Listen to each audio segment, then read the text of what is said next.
اینم یه رکورد دیگه از تیوی ریش تو کتاب گینس.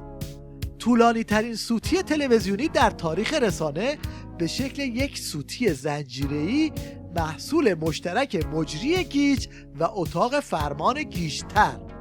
خیلی خوشحالیم که در این شب‌های عزیز این توفیق رو داریم که در خدمتتون باشیم و در این لحظات عزیز و گرامی که به حال تا دقایق دیگر هم از آن هست در خدمتتون هستیم و انشالله در کنار سفره افطار هم ما رو دعا می‌فرمایید. خب تا آماده شدن تصاویر مربوط به خبرهای کوتاهمون اگر اجازه بدید بریم به سراغ خارج از گود امشبمون که در خارج از گود این هفته باز هم فوتبال نقش اوله، البته هم در نقش منفی و هم در نقش مثبت.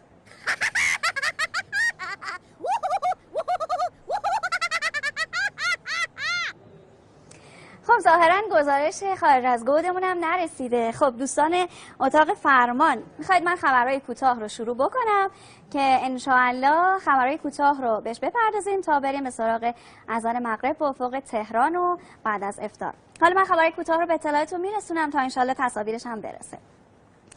قیمت سکه با ارز دوباره به سراشیبی افتاده. و اما خبر بله تصاویرمون کمی امشب به مشکل پیدا کرده. اگه اهل قصه نیستی ای که شادی رو نگاه کن، صدا صدای